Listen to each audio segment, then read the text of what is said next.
There are moments in history when a single sentence reveals the rot at the heart of an entire system.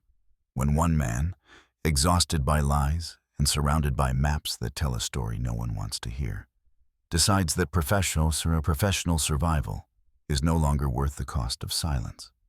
For Field Marshal Gerd von Rundstedt, that moment came on a summer evening in July 1944, in a chateau west of Paris, when a telephone rang and a voice from Berlin asked a question everyone already knew the answer to. At 5:40 in the evening on July 1st, 1944, Field Marshal Gerd von Rundstedt stood before the map table in his headquarters at a grand chateau west of Paris. The evening light slanted through tall windows, illuminating maps covered in red arrows pushing inward across Normandy. Allied advances marked in methodical precision, German positions retreating, entire divisions reduced to scattered remnants. On the walls hung reports marked urgent that no one in Berlin wanted to read. The room was quiet, but the maps told the story of a catastrophe no amount of silence could conceal. Before we dive into this story, subscribe and leave a comment telling me where you're watching from. Every view helps bring more stories like this to life. The telephone rang. On the other end was Field Marshal Wilhelm Keitel, calling from Hitler's distant headquarters deep in East Prussia. His voice carried a brittle tension, the sound of a man who would have to deliver whatever answer he received to a leader who had stopped listening to reality weeks ago. 25 days had passed since the Allied landings on June 6th. The Americans had captured Cherbourg, securing the deep water port that would flood France with men and material. The British were closing on Caen, the road junction that would open the path into the French interior. German casualties were catastrophic. Killed, wounded, missing, captured in numbers that defied comprehension. The Luftwaffe was gone from the skies. Reinforcements sat stranded on bombed railway lines. The front was collapsing, not dramatically, but inexorably, like a dam cracking before the flood. Keitel asked the question Hitler had been demanding an answer to for weeks. What should we do to stop the Allies in Normandy? Von Rundstedt looked at the map. He was 68 years old, the most senior field marshal in the German army, a professional soldier who had served the German state for over 5 decades, under emperors, republics, and now a dictator. He had commanded the thrust through the Ardennes that shattered France in 6 weeks. He had led army groups south deep into Soviet territory, encircling entire armies. He had overseen the defense of Western Europe for 2 years. He had studied war his entire adult life. He knew exactly what the situation required. He took a breath, and this time he did not soften his words. "Make peace, you fools," he said. "What else can you do?" The line went silent. Keitel said nothing. There was nothing to say. Von Rundstedt had just spoken the truth that everyone in Hitler's headquarters knew, but no one dared acknowledge. The war in the West was lost. Continuing to fight would only determine how many more would die before Germany finally accepted the inevitable. Within days, von Rundstedt was dismissed from command.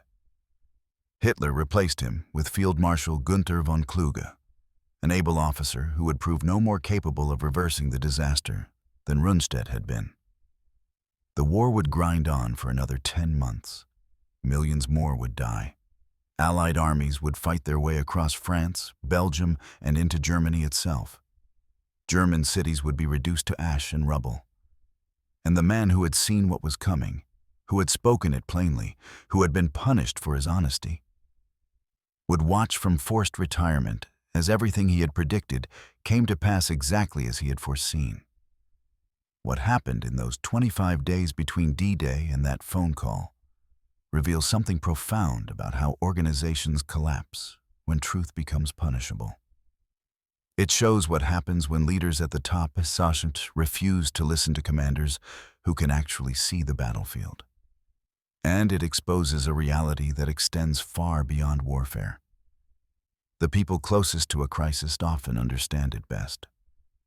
But the people farthest from it often have the most power to ignore them, and the most incentive to do so. To understand why von Rundstedt said what he said, and why it cost him his command, you have to understand who he was and what he had been watching since the spring of 1944. Gerd von Rundstedt was born on December 12, 1875, in Aschersleben, a provincial town in Prussian Saxony. His family had produced officers for the Prussian and German states for generations. Military service was not a career choice for the von Rundstedts. It was a family tradition, an obligation of class, an identity passed down like a title. His father had served as an officer and later rose to the rank of general. His grandfather had fought in the wars against Napoleon. The expectation that young Gerd would become an officer was as natural as the expectation that he would learn to ride a horse or speak proper German. He entered the German army as a cadet in March 1892, at age 16. By 1914, when the Great War erupted, he was a staff captain, serving not in the trenches, but in the headquarters where wars were actually planned. He spent 4 years learning the art of moving large formations across contested ground, coordinating artillery barrages with infantry advances, managing the supply lines that determined whether armies advanced or starved in place. He never achieved fame as a frontline hero, but he developed a reputation for something more valuable: methodical competence, clear thinking under pressure, and an ability to see problems as they actually were, rather than as commanders wished them to be. After Germany's defeat in 1918, von Rundstedt remained in the small professional army that the Treaty of Versailles permitted Germany to maintain. He rose steadily through the ranks, not through political connections, but through sheer professional skill. By 1932, he commanded a cavalry division. By 1938, he was one of the most senior generals in the Wehrmacht. When Adolf Hitler came to power in 1933, von Rundstedt was already an established figure, a representative of the old Prussian officer corps that predated the Nazi Party by centuries. When Adolf Hitler came to power in 1933, von Rundstedt was already an established figure, a representative of the old Prussian officer corps that predated the Nazi Party by centuries. He had not joined the party. He had not attended the rallies. He had not raised his arm in salute to a former corporal who now claimed to lead Germany into a new age. But he also had not resigned. And in that choice, or lack of one, lay the seeds of everything that would follow. The von Rundstedts did not choose their careers. They inherited them. For generations, the family had sent its sons into the officer corps of Prussia, then Germany, as naturally as other families sent theirs into law or medicine.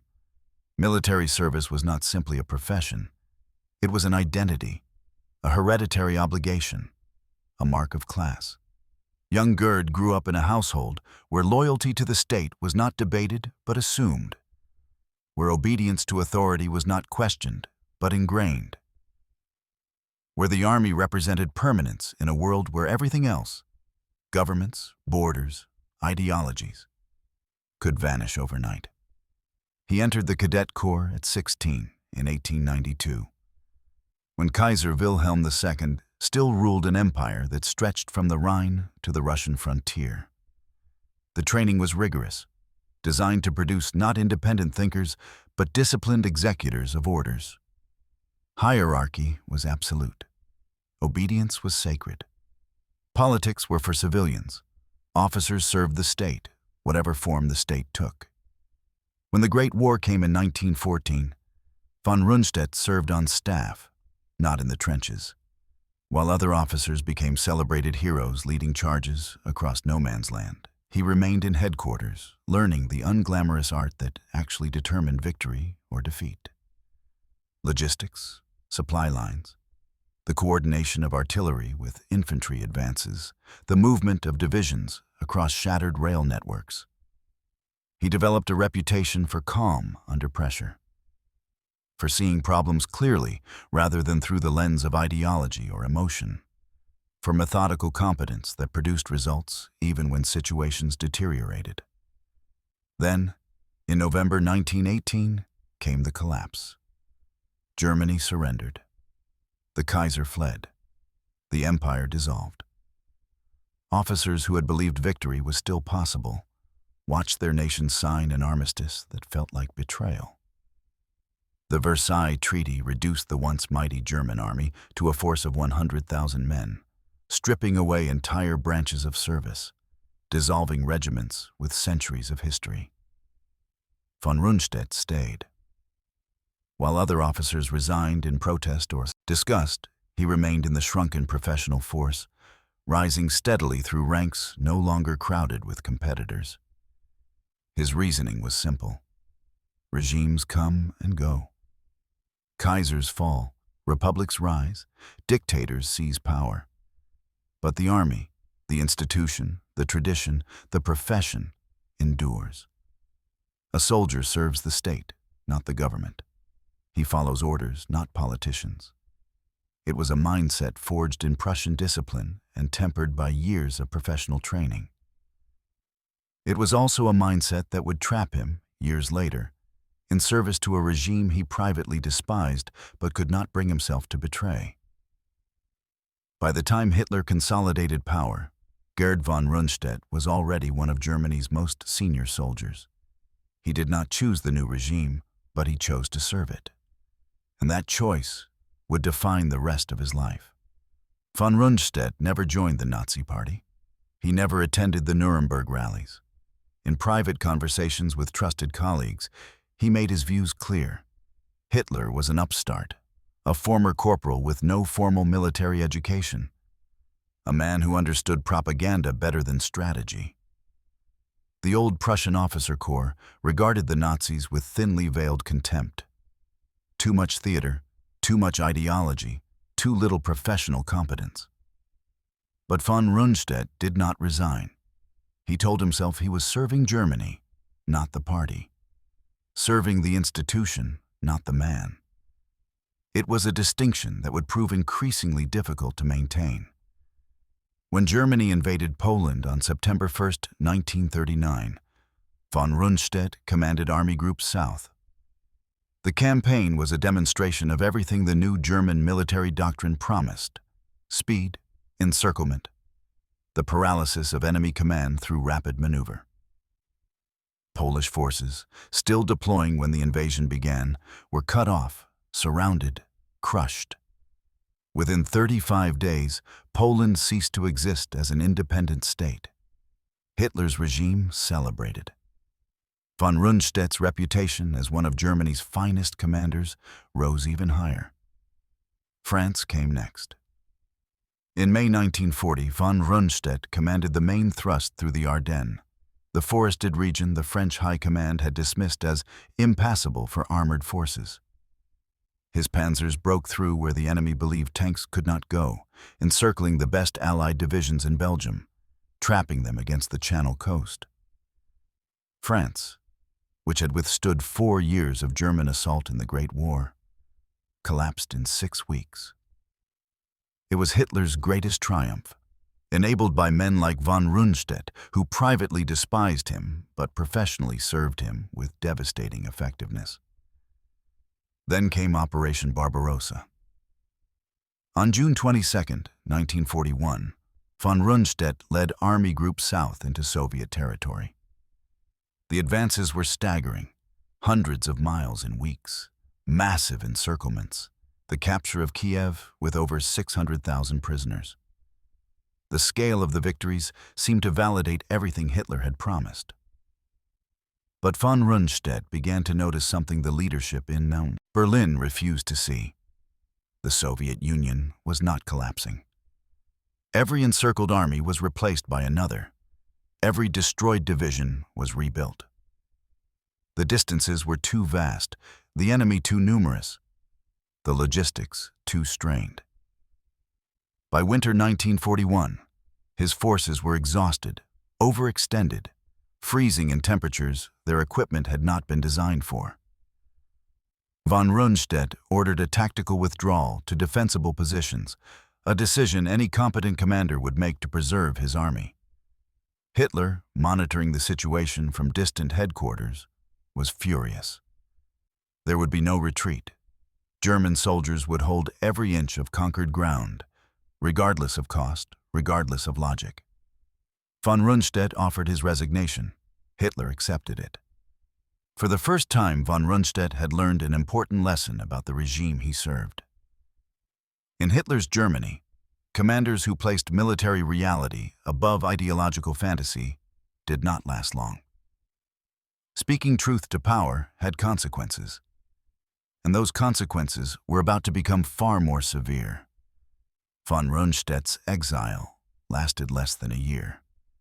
By 1942, with the Eastern Front consuming divisions faster than Germany could replace them, Hitler needed experienced commanders he could trust, or at least, commanders whose competence outweighed their inconvenient honesty. In March, von Rundstedt was recalled and appointed Commander-in-Chief West. His task, defend the Atlantic coast from Norway to the Spanish border against an Allied invasion everyone knew was coming.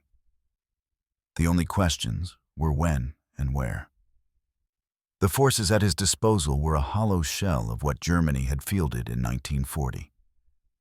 Divisions were under strength, filled with older soldiers deemed too old for the Eastern Front, recovered wounded not yet fit for frontline combat, and foreign conscripts, Poles, Russians, even former Soviet prisoners, whose loyalty was questionable and whose training was minimal. Equipment was inadequate. Obsolete French tanks, horse-drawn artillery, rifles from a dozen different nations. The Luftwaffe, once master of European skies, was being bled white over Germany itself, barely able to contest Allied air superiority over France. The Kriegsmarine, shattered in years of Atlantic warfare, could offer no meaningful naval defense. The strategic problem was impossible by design. Thousands of kilometers of coastline, any stretch of which might become the invasion point. Limited reserves that could not be everywhere at once. Von Rundstedt's solution was rooted in classical military doctrine. Keep mobile forces, particularly panzer divisions, concentrated inland, where they could move to counterattack once the Allies revealed their main landing site. Hit them on the beaches if possible, but destroy them with armored reserves if necessary. Field Marshal Erwin Rommel, appointed to oversee coastal defenses, disagreed fundamentally. Having fought the Allies in North Africa, he understood what von Rundstedt did not yet fully grasp. Allied air power would make large-scale movement in daylight suicidal. Any armor held in reserve would be massacred on the roads before it reached the battlefield. The only chance was to fight at the water's edge, to stop the invasion on the beaches in the first hours before the Allies could establish themselves. Strengthen the coastal fortifications. Place armor close to likely landing sites. Win or lose in the first day. Both men had valid points. Both were experienced commanders with sound reasoning. The tension between them was professional, not personal. A debate about how best to defend against an enemy both knew was coming. Then Hitler imposed his solution. He would personally control key panzer divisions. They could not move without his direct order, regardless of what commanders on the ground could see. The decision removed flexibility from the men who would actually face the invasion and placed it in the hands of a leader over 1,000 miles away, who had not visited the Atlantic Wall and would not be awake when the crisis came. The stage was set. A vast coastline, an overstretched army, and the critical decision in the hands of a man who refused to visit the front. The reports began arriving at von Rundstedt's headquarters shortly after midnight on June 6, 1944. Allied paratroopers dropping behind coastal defenses, gliders landing in fields across Normandy, naval bombardment shaking the cliffs along the Channel coast. At first, the intelligence was fragmentary, contradictory. The chaos of night combat filtered through telephone lines and radio static. But by dawn, the picture became unmistakably clear. This was the invasion. Reports confirmed landings at 5 beaches: Utah, Omaha, Gold, Juneau, Sword. Thousands of Allied ships offshore, aircraft filling the skies, infantry pushing inland from multiple points along a 50-mile front. Von Rundstedt immediately requested permission to release the Panzer reserves, the armored divisions that represented Germany's only chance to throw the Allies back into the sea before they established themselves ashore. The answer from Hitler's headquarters was devastating. Wait. The Führer was asleep. His staff refused to wake him for a decision of this magnitude. Hours passed. The armored divisions sat idle in their assembly areas, engines cold, crews waiting for orders that did not come.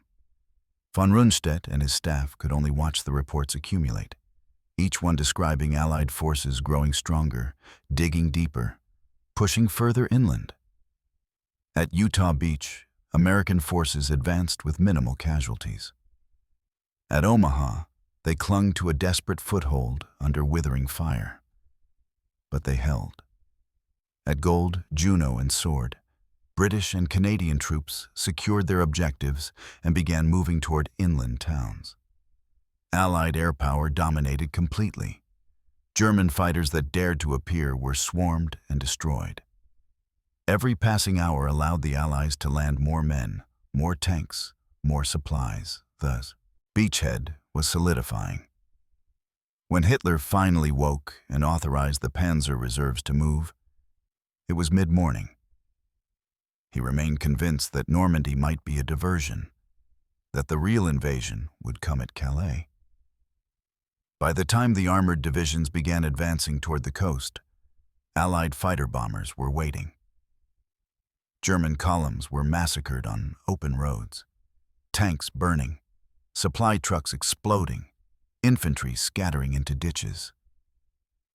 The only Panzer division positioned near the beaches, the 21st, attacked piecemeal without proper support and was repulsed with heavy losses. Von Rundstedt stood at his map table, watching the red markers retreat and the blue markers expand. He had seen enough battles to recognize what he was witnessing: the closing of a window. The moment when a battle that might have been won becomes a battle that cannot be. The Allies were ashore. They had survived the critical first day. They would not be dislodged. The battle for Normandy had barely begun. But for Gerd von Rundstedt, the outcome was already clear. The question was no longer how to win, but how much Germany would lose before its leaders finally admitted defeat. In mid-June, von Rundstedt and Rommel traveled to meet Hitler at Berchtesgaden, his mountain retreat far from the fighting. They brought detailed reports: casualty figures, replacement rates, equipment losses, the relentless attrition grinding down German forces in Normandy. Rommel laid out the numbers bluntly: divisions reduced to regimental strength, armor losses that could not be replaced, the impossibility of moving reinforcements under total Allied air supremacy. Hitler dismissed their concerns. He spoke instead of wonder weapons: the V-1 flying bombs already falling on London, new jets that would sweep the skies clear, secret projects that would reverse the war's momentum. He predicted the Allied coalition would fracture under the strain, that American and British political will would collapse when casualties mounted. He ordered them to hold every meter of ground, to launch counterattacks that would throw the Allies back into the Channel. Von Rundstedt returned to his headquarters, knowing the meeting had been pointless. His calm, professional assessments, the kind that had guided German victories in Poland, France, and Russia, were no longer welcome. Hitler wanted optimism, not reality; confidence, not candor. Among the frontline commanders, a sense of isolation grew. They could see what was happening.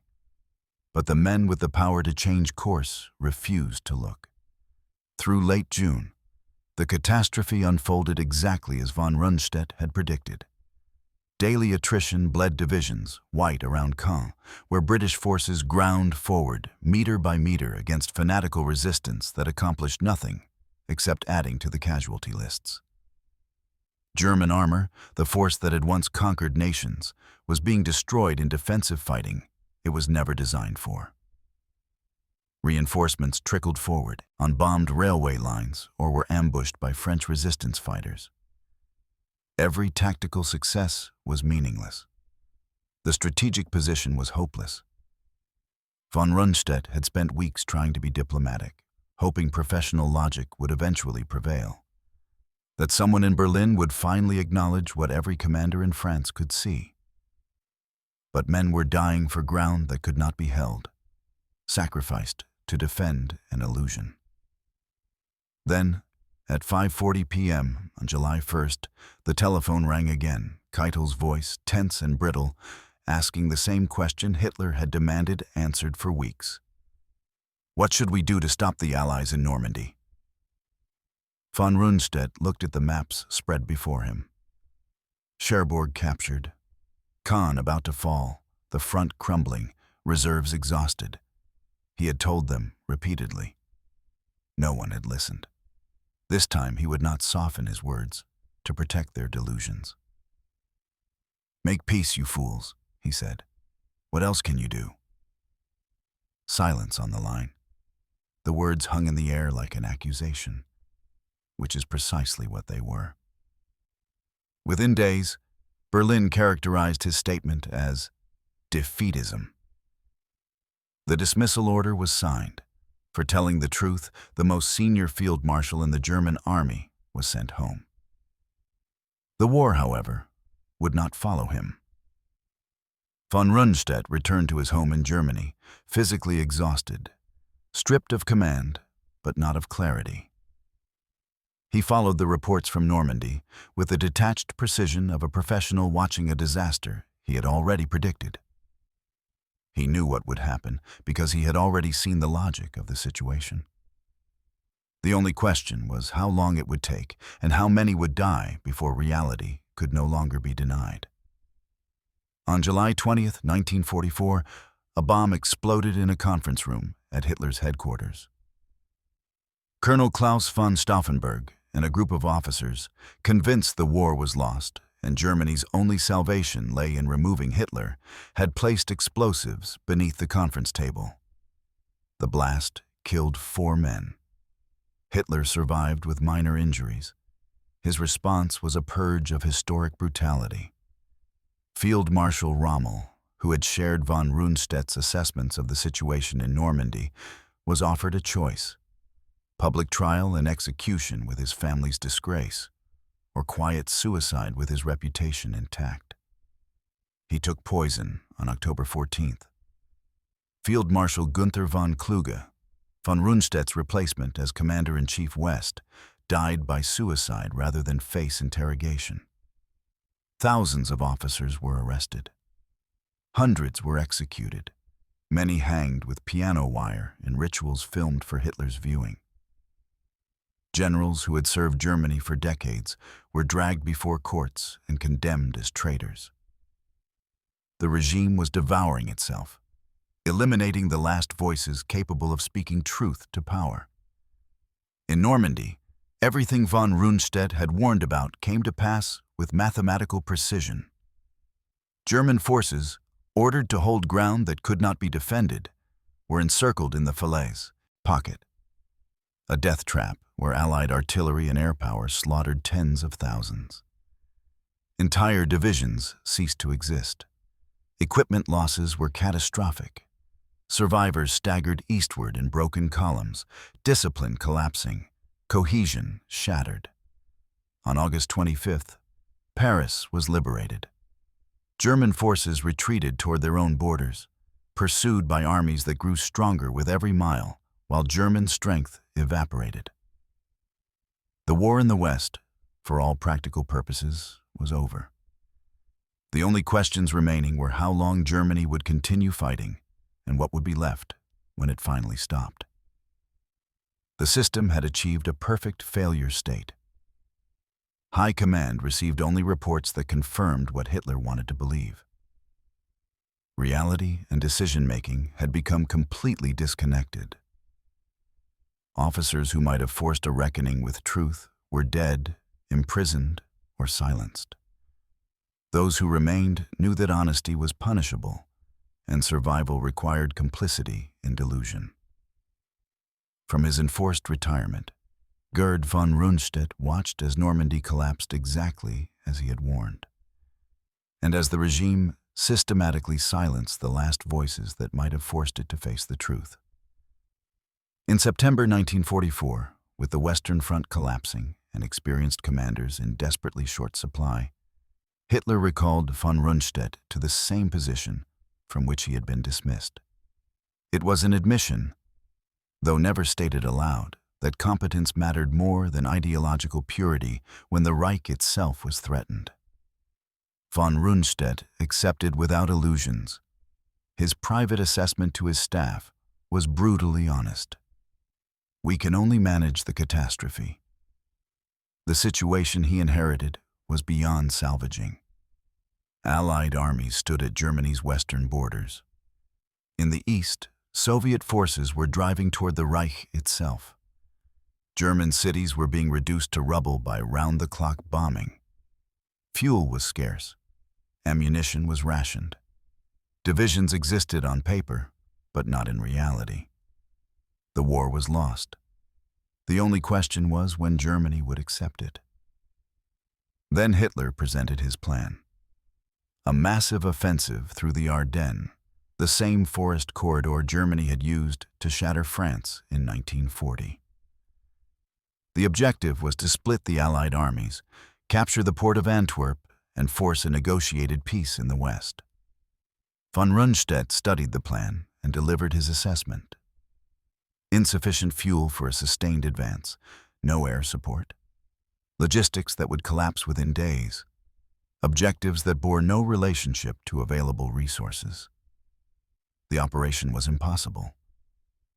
Hitler ordered it anyway. On December 16th, German forces struck through the Ardennes in a massive surprise attack. American units, caught off guard in what they thought was a quiet sector, fell back in confusion. For a few days, it seemed the offensive might achieve something. Then reality reasserted itself. Panzers ran out of fuel and sat stranded on country roads. Weather cleared, and Allied aircraft returned to massacre German columns. American forces regrouped and counterattacked. Within weeks, the offensive had collapsed, costing Germany irreplaceable tanks, artillery, and trained soldiers, the last reserves the Reich possessed. Von Rundstedt's predictions had been proven correct once again. It changed nothing. On March 7, 1945, American forces captured the Ludendorff Bridge at Remagen intact, crossing the Rhine before German engineers could destroy it. Hitler, enraged and needing someone to blame, found his scapegoat. Von Rundstedt was dismissed, accused of negligence for a bridge he had not been responsible for defending, punished for a failure that was not his own. For the second time, Gerd von Rundstedt was removed from command, not because he had failed to see the truth, but because he had seen it too clearly. In a collapsing regime, competence had become a liability, and honesty had become treason. The only officers who survived were those willing to report what the leadership wanted to hear, rather than what actually existed. Germany surrendered unconditionally on May 8, 1945. Hitler had committed suicide in his Berlin bunker 9 days earlier, leaving behind a nation in ruins, cities reduced to rubble, infrastructure shattered, millions dead. The Reich that was promised to last 1,000 years had lasted 12, and in its final years had consumed itself with a thoroughness that defied comprehension. Von Rundstedt was captured by American forces and interrogated extensively. Allied prosecutors charged him with war crimes, but he was never tried. His failing health made a trial impractical, and compared to the architects of the Holocaust, his role seemed almost conventional. He was released and lived quietly in retirement until his death in 1953, largely forgotten by a world eager to move past the war. His legacy remains morally ambiguous. He was a professional soldier who served a criminal regime, whose military brilliance enabled Hitler's early conquests, who continued wearing the uniform long after it became clear what that uniform represented. Yet he was also a commander who eventually recognized the war was lost and possessed the courage to say so aloud, who placed military reality above ideology, who was punished for telling truth to power. The question of duty versus responsibility, of where professionalism ends and complicity begins, remains unresolved. But there is a deeper lesson in von Rundstedt's story that transcends the particulars of World War II. It reveals how systems, any system, military or civilian, governmental or corporate, collapse when they systematically punish truth. When leaders surround themselves with people who report only what they want to hear. When bad news becomes career-ending, when reality is filtered and sanitized before it reaches decision-makers, catastrophic failure becomes inevitable. The distance between the map table and the battlefield, between the executive suite and the front line, between power and truth, becomes unbridgeable. Von Rundstedt understood this. On the evening of July 1, 1944, standing before maps that showed a situation no amount of optimism could salvage. Holding a telephone connected to men who preferred comfortable lies to uncomfortable truth. He made a choice. He could offer another diplomatic evasion, another professionally hedged assessment, another report that might preserve his position for a few more weeks. Or he could speak plainly. "Make peace, you fools. What else can you do?" Those 9 words cost him his command. They changed nothing about the war's outcome. But they stand as a warning about what happens when organizations, nations, and regimes build systems where honesty becomes treason and truth becomes punishable. The cost is not measured in careers lost. It is measured in the millions who die because no one with power was willing to hear what needed to be said. When truth becomes treason, collapse is already underway. The only question is, how much will be destroyed before reality can no longer be denied? Subscribe to stay connected with these untold histories. Each story matters. Each story deserves to be remembered, and we would love to hear from you. Leave a comment below telling us where you are watching from. Our community spans continents and generations, from veterans to history enthusiasts, from students to scholars. You are part of something meaningful here. Thank you for watching, and thank you for keeping these stories.